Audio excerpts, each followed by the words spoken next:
Amém? Marcos 16:15 diz: e disse-lhes: ide por todo o mundo e pregai o evangelho a toda a criatura. Amém? Irmãos, Jesus encerra o seu ministério, né? Com esta declaração que vai ser notória também em outras passagens bíblicas, como a de Mateus, capítulo 28, em que Jesus é até um pouco mais detalhado, falando de batismo, fórmula de batismo. Mas o que nós queremos ver? As pessoas hoje não sabem o que é o Evangelho. Estão dentro da igreja, tem 10 anos de igreja, 15 anos de igreja, 20 anos de igreja, mas não sabem o que é Evangelho. O que é Evangelho? Evangelho é aquela palavra do grego traduzida, transliterada, que significa boas notícias. Que boas notícias são essas? Evangelho é aquilo que Jesus ensinou. Quando Jesus está ali encerrando o seu ministério, que ele diz: ide por todo o mundo e pregai o Evangelho, pergunta-se. Ele já houvera ensinado o que era o Evangelho, amém? Então o Evangelho não seria o que viesse pela frente, mas o Evangelho era aquilo que já havia sido ensinado. Eu pergunto, onde estava o apóstolo Paulo? Nem existia na história. Onde estavam as 13 cartas e epístolas do apóstolo Paulo? Não existia. Quando Jesus disse: ide por todo mundo pregar o Evangelho, elas não existiam. Onde estavam as epístolas de Pedro, de Tiago, de Judas, de João? Onde estavam elas quando Jesus disse: ide por todo mundo e pregar o Evangelho? Elas foram ser escritas 30, 40, 50 anos depois. Então, quando Jesus disse: ide por todo o mundo e pregai o Evangelho, ele não estava se referindo a nenhum dos escritos que posteriormente iriam surgir dentro da igreja. Amém? É fácil? É fácil. Quando o Espírito da graça está sobre nós, é fácil. E eu pergunto, não tem pessoas com 50 anos de igreja que não sabem o que é Evangelho? Tem. Estão fundamentando as suas vidas, a doutrina da igreja, em cartas de Paulo. Estão fundamentando as suas vidas em cartas de igreja, que foram escritas para as igrejas, para Efésios, para Filipenses, Colossenses, Tessalonicenses. Pedro escreve aos judeus da dispersão, tentando animá-los, porque estão sofrendo uma grande perseguição. Então as pessoas estão se baseando naquilo. Aquilo não é Evangelho.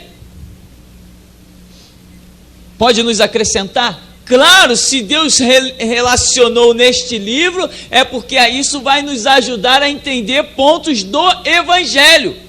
Mas o que os apóstolos escreveram e que não esteja fundamentado no que Jesus deixou, não tem parte, não faz parte do Evangelho, não faz parte da base da igreja.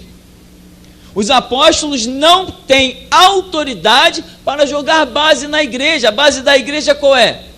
Mateus 16:16, Jesus disse sobre a declaração. Que declaração? Que ele era o Cristo, que ele era o Filho do Deus vivo. Ele edificaria a sua igreja. Ele edificou a sua igreja sobre quem? Sobre ele próprio. Sobre esta rocha. Quem é a rocha? É ele. Ele não é a pedra sem mão cortada que foi lançada lá nos pés da estátua vista por Daniel? Ele é a própria rocha. Ele está dizendo: Pedro, eu edificarei a minha igreja sobre mim mesmo. É claro, a igreja é edificada sobre quem? Sim, claro. Tem a Babilônia romana, né, que diz que Pedro é o fundamento da igreja. Isso é para os que estão a caminho do inferno, que são cegos. Nós conhecemos Deus, conhecemos a verdade nos libertou. Doem quem doer, ainda tem muito para eles ouvirem. À medida que Deus vai nos abrindo as portas, eles vão ouvindo cada vez mais. Então, irmão, Evangelho, quando Jesus diz: ide por todo mundo, pregai o Evangelho, é o que ele havia ensinado dali para trás. Amém? Se você observar até Apocalipse, que foi revelado anos depois pelo próprio Senhor Jesus, ele está todo bonitinho, encaixado, montando um quebra-cabeça com Mateus, Marcos, Lucas e João, as narrativas a respeito da vida de Jesus Cristo. Amém? Então, o que é evangelho? Evangelho é aquilo que Jesus, com a sua vida, com os seus ensinos, deixou para nós. Onde está esse evangelho? Em Mateus, Marcos, Lucas e João. Não são os comentários que esses escritores fazem, não faz parte do evangelho, pois lá está um monte de comentários, não faz parte do evangelho. Quando eles estão escrevendo, estão dando a opinião deles. Não me interessa a opinião deles, me interessa que eles tão somente sejam testemunhas oculares, que eles tenham visto os fatos e fielmente escrito. Isto é evangelho. Amém? Palavra essa boa, não? Revolucionária. Você vai encontrar um monte de pastor querendo pular no teu pescoço quando você pregar isso. Por quê? Porque eles fundamentaram as suas igrejas no que Paulo diz. Fundaram as suas regras lá naquilo que Pedro diz, Tiago diz. Aí você vem e diz assim: epa, nada disso, o evangelho é o que Jesus diz. Você criou um problema. Amém? Por isso eu digo, restauração é para valentes, né? Restauração é para valentes. Detalhe, o evangelho, irmãos, ele é poderosíssimo, né?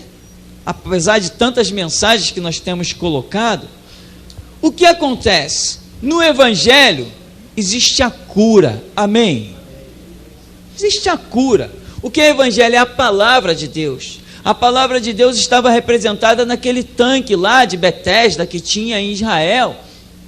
E o anjo descia, agitava as águas, qualquer que primeiro que ali chegasse era curado, diz a Bíblia, de quê? De qualquer enfermidade. O evangelho é a palavra de Deus representada pelas águas, agitada pelos anjos que são ministros de Deus. E quem são os ministros de Deus também? Nós temos que agitar essa palavra, para que ela seja um grande tanque e qualquer que nela chegar alcance a cura, a libertação, a salvação, a restauração, a abertura do entendimento. O maior milagre é a abertura do entendimento. Esse é o maior milagre. Quando o teu entendimento abre, a rosa já não é mais Jesus. Quando o teu entendimento abre, a água do Jordão já não é melhor do que nenhuma outra. Quando o teu entendimento abre, meu irmão, subir monte, descer monte não faz a mínima diferença, porque você sabe que a intimidade do teu quarto é igual em qualquer canto. O entendimento tem que abrir. Este, para mim, é o maior milagre de todos os tempos. Então, a Escritura demonstra que o evangelho é algo poderosíssimo. A cura é abundante. Sempre que nós perguntamos quem já foi curado, todo mundo diz que já foi curado por Jesus, foram livres de cirurgias, problemas que muitas vezes a pessoa nem sabia, estava sentindo lá os seus sintomas, nem sabia o que era. Vem Deus no mover e aquilo some, desaparece. Deus opera de muitas maneiras. O evangelho é Deus no meio do seu povo, falando em visões, falando em revelações, falando em profecias, dando palavras diretas. O evangelho é Deus falando face a face com o povo. O evangelho não é um Deus escondido lá no céu, é um Deus presente pisando na terra. Isto é evangelho. Paulo diz que o evangelho é poder de Deus para a salvação de todo aquele que crê. Isto é evangelho. Evangelho é você não baixar a cabeça para os conceitos humanos. Evangelho é você entender que há um Deus que reina e abaixo dele todo mundo é servo e é escravo. Isto é evangelho. Evangelho é revolução, não é socialismo. Evangelho é dissensão, evangelho é semear fogo. Evangelho é procurar valentes. Tem nessa noite? Evangelho é isso. Isto é evangelho. Evangelho não é você ver o mundo passar diante dos teus olhos e você ficar inerte com os braços cruzados. Evangelho é a palavra que diz: amaste a justiça e aborreceste a iniquidade. Por isso Deus, o teu Deus, te ungiu com óleo de alegria mais do que a teus companheiros. Evangelho, a Bíblia diz que o temor do Senhor consiste em aborrecer o mal. Isto é evangelho. Evangelho não é Deus olhar para a gente e você está abençoado e acabou a história, fica quietinho aí abençoado. Não, evangelho é quando nós nos manifestamos para desfazer as obras do diabo, e se nós não formos lá, as obras do diabo continuam lá. Nós é que temos que ir lá e desfazer aonde o diabo estiver montando as suas arruaças. Isto é evangelho. O evangelho nos manda ir, ide, não ficai somente. Jesus disse: ficai em Jerusalém até que do alto sejais revestidos de poder. Agora que foi revestido de poder, ide por todo o mundo, pisai na serpente, pisai nos escorpiões, desfazer as obras do diabo. De graça recebeste, de graça dai, nada vos causará dano algum, eis que estou convosco todos os dias até a consumação dos séculos. Isto é evangelho. Não é o que muita gente pensa por aí: estou salvo, sentado e satisfeito e sepultado, crentes inertes. Não, não é isso que é o evangelho. O evangelho é você entender que se você está sujeito a Deus, a ninguém mais você estará sujeito. Isto é evangelho. O evangelho pleno traz uma palavra plena de Jesus, duas. Ele disse: se pois o Filho vos libertar verdadeiramente. Jesus não liberta qualquer um. Essa história de que Jesus sai libertando todo mundo, isso é ilusão.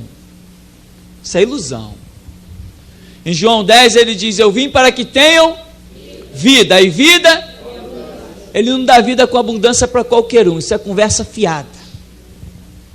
Isso é conversa fiada, não se iluda não, irmão. Outros lugares, outras igrejas vão te iludir, aqui não, porque aqui nós conhecemos a palavra, temos intimidade com Deus e temos compromisso em falar a verdade.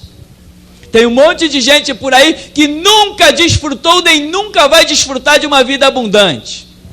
Nunca desfrutou nem nunca vai desfrutar de uma libertação completa de Jesus.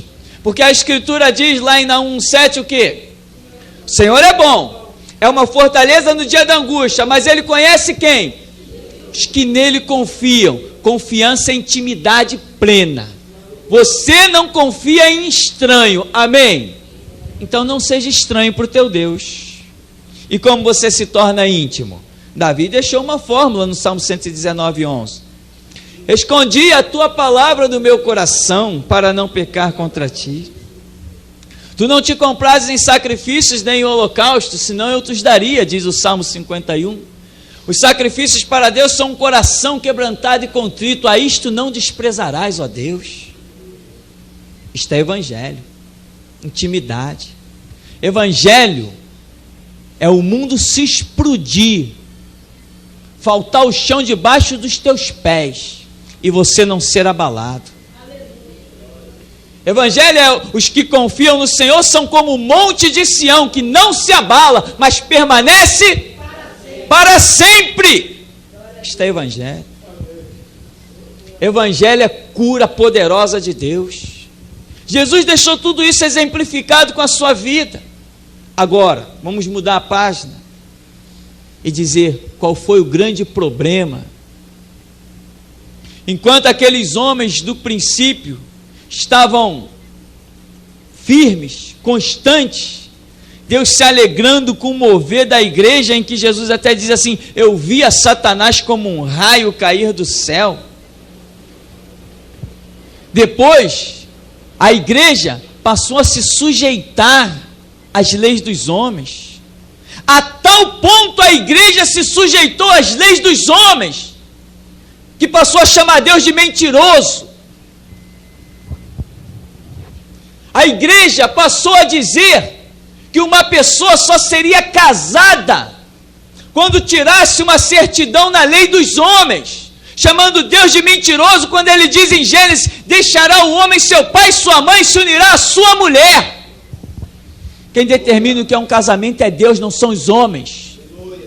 Você não precisa que os homens te digam o que o teu Deus já te permite fazer. A igreja passou a chamar Deus de mentiroso. Até hoje tem igreja evangélica, Assembleia de Deus, batistas, principalmente, todas. Não adianta querer trazer exceção. São todas, que eu conheci todas, que estão chamando Deus de mentiroso. As pessoas têm a sua família, não têm uma certidão de casamento, e eles dizem que a pessoa está em adultério. Estão dizendo que Deus é mentiroso. A igreja caiu, despencou. E aí eu te pergunto, cadê as curas? Cadê a libertação? Cadê Deus falando? Cadê a profecia? Cadê a visão? Tem visagem e profetadas por aí, né? Tem igreja que você entra, todo mundo é profeta. Até que entra um com discernimento, para saber a diferença da mão esquerda para a direita, e vê que só tem hipócrita, não tem profeta. Só tem mentiroso. E não sabe que a Escritura diz, não tomarás o nome do Senhor teu Deus em vão. Depois estão lá na sarjeta, estão em cima dos leitos de hospitais, estão mendigando pão. Ah, irmão, estou na prova. Está na prova nada, está na maldição, está na desgraça. O Evangelho, meu irmão, é gloriosíssimo. Quando nós vestimos-nos e revestimos-nos do que é o Evangelho. Evangelho não é homens dar ordem para você. Evangelho é você seguir a Bíblia como regra de fé e prática. Ela é lâmpada para os teus pés e luz para o teu caminho. Isto é Evangelho. Tem valentes nessa noite para viver o Evangelho? Ou será que você vai trocar a autoridade do Evangelho por um prato de lentilha ali na esquina?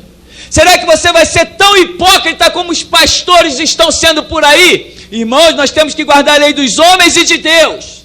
Se nós tivéssemos que guardar a lei de homens, hoje a igreja não estaria de portas abertas. Hoje, especificamente nesse dia. Aqui quem manda é Deus. Aqui Ele ordena e eu executo, e Ele me garante. Aqui desafiamos o diabo. Aqui desafiamos qualquer coisa.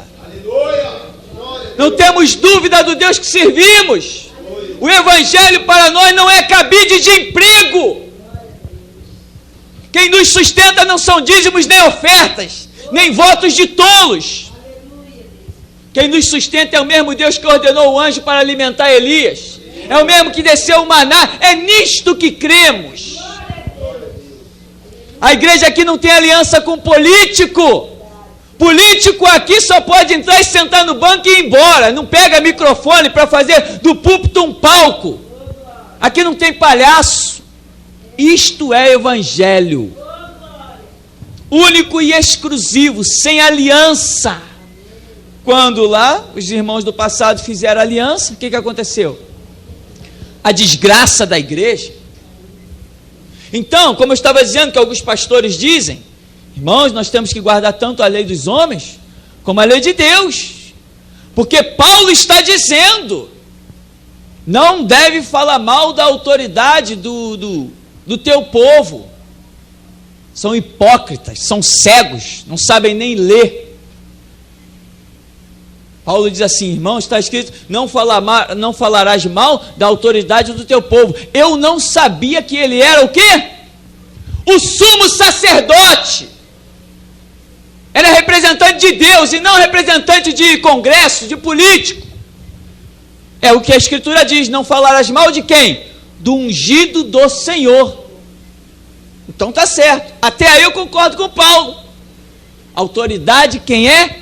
Que Paulo reconhece? Aqueles que servem a Deus. Isso é autoridade. O Evangelho está na sua vida? A que ponto? Tem que estar plenamente, irmãos. E atente muito para o que nós falamos neste lugar. Deus aqui muda as dispensações toda hora. Sabe por quê? Porque Ele nos dá a palavra dura e nós aceitamos. Quando a palavra chega até você, aí ela já rasgou nossa alma e nosso espírito no meio. Mas a gente aqui não engole. Ela sai. Aqui nós sabemos a quem servimos, sabemos a quem ouvimos e sabemos que Ele é poderoso para guardar o nosso tesouro até o dia final. Não temos medo nem de homens, nem de diabo, nem de governo, nem de exército, não temos medo de nada. Este é o conceito desta igreja neste lugar. Servimos a Deus, não aos homens. Quem manda na minha vida é Deus. O que Ele me manda fazer, eu faço. Onde Ele me manda ir, eu vou. A porta que Ele me abre, eu entro. Eu não tenho responsabilidade com homens, eu tenho responsabilidade com Deus. Isto é evangelho. Não se iluda, não. Isso aqui não é mais uma igreja como tantas que nós conhecemos. Batistas, metodistas, presbiterianas, assembleianas e tantas outras que a gente até considerava igreja e hoje sabemos que são antros de prostituição. O evangelho tem libertação, tem cura, tem autoridade, mas os homens perderam a fé, a confiança. A palavra dita a Oséias, o meu povo está sendo destruído porque lhe falta conhecimento. Essa palavra vem recaindo em cima de gerações em gerações. As pessoas abandonaram a Bíblia. É mais fácil fazer uma corrente, uma campanha, distribuir uma coisinha qualquer, uma idolatria, e enganar o povo e arrancar dinheiro do povo. Isso que se tornou fácil. Deixaram de ser ministros da palavra, passaram apenas a ser distribuidores de objetos ungidos. Sim ou não? Sim. Mas você conhece a verdade. Você vai ser usado para abrir vista aos cegos e deixar essas lideranças corruptas e profanadas com inveja. E eles vão dizer para você: quem é você? E você diga para ele, vai ler na Escritura e você saberá quem sou eu. Sou discípulo de um Deus vivo, sou servo do Todo-Poderoso.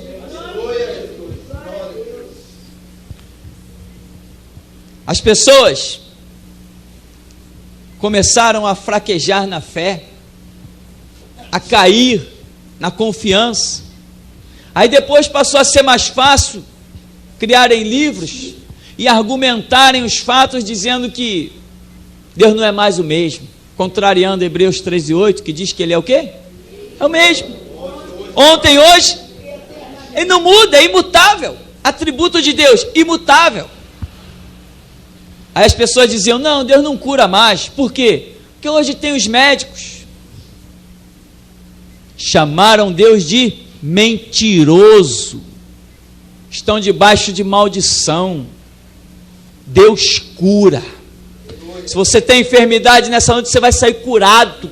Ele vai provar que Ele cura. Ele vai confirmar a palavra dEle, que Ele disse: os sinais seguirão os que creem. Ele cura.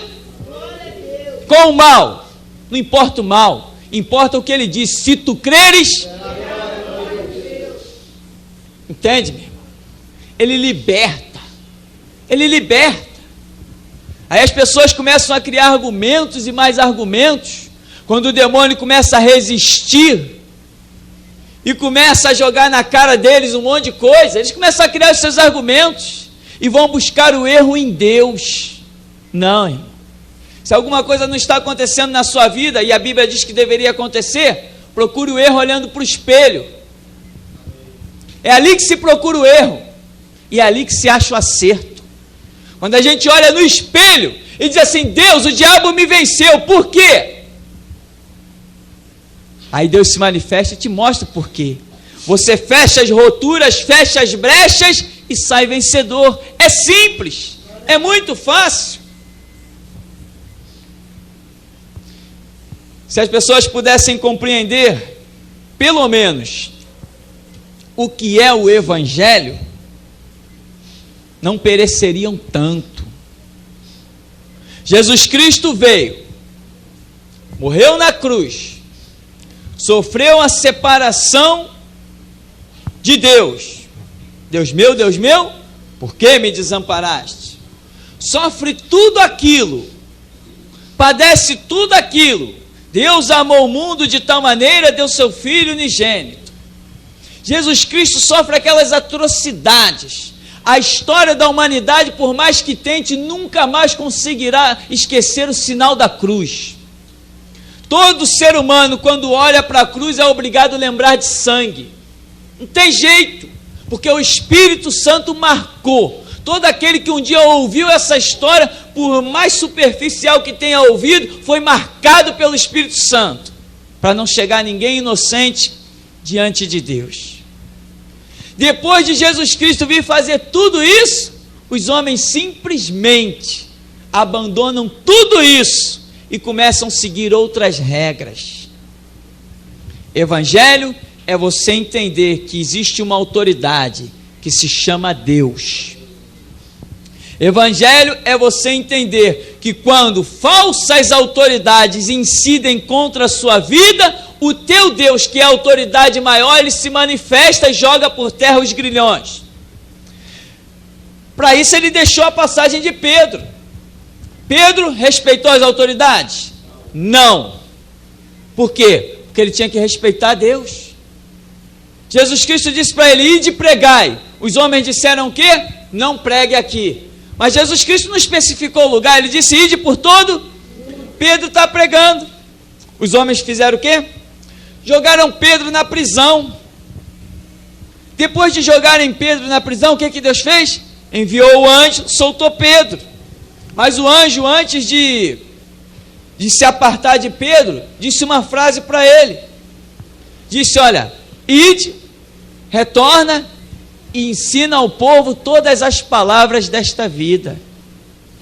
Ele tinha uma ordem que veio do céu, e ele tinha uma ordem que vinha da terra. Aqui você não prega. A quem seguir? Os que têm o evangelho na sua vida obedecerão a ordem que veio do céu. Eu sou cidadão do céu, então eu tenho que seguir as regras que vêm do céu. Os que não têm o evangelho na sua vida vão obedecer a regra dos homens e vão seguir o que os homens dizem. Na Central do Brasil tinha uma igreja fazendo evangelismo, prostitutas se convertendo e homossexuais se convertendo. De repente veio ordem lá do tráfico para eles acabarem com o trabalho ali, porque você sabe que a turma ali assalaria, né? E vai lucrando, os pontos dali vão sendo explorados. E a igreja, né? Igreja força de expressão, parou de pregar o evangelho ali, que estava salvando almas, porque houve uma ordem que disseram para eles não pregarem mais. Esses ouviram a palavra dos homens e não a de Deus. Eu prefiro a morte antes de ter essa fraqueza de abrir mão do evangelho de Jesus Cristo.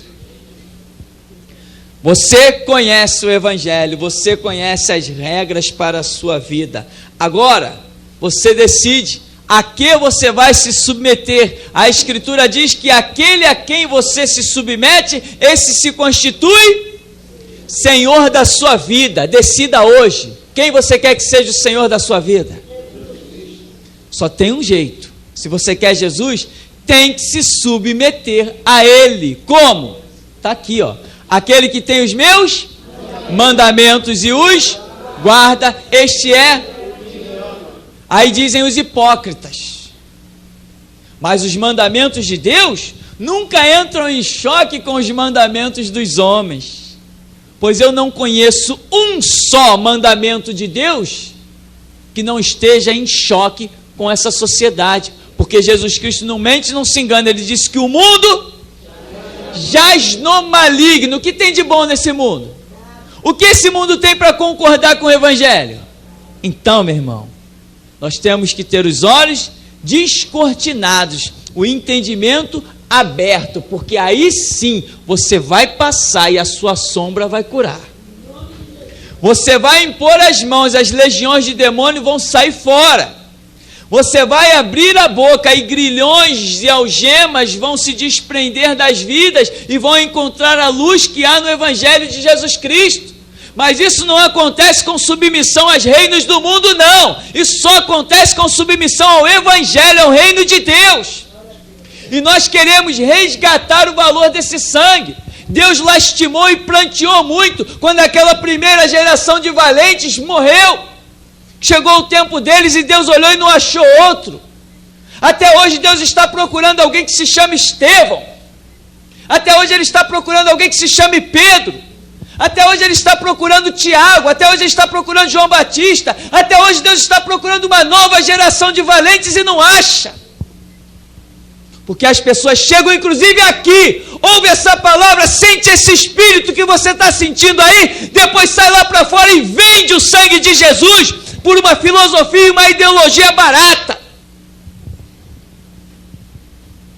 Renunciam à verdade por um conceito social. Gostam de aparecer de gravatinha atrás de púlpito. Aqui não tem isso não, meu irmão. Aqui não pregamos evangelho social. Eu desconheço um evangelho reconhecido pelas autoridades.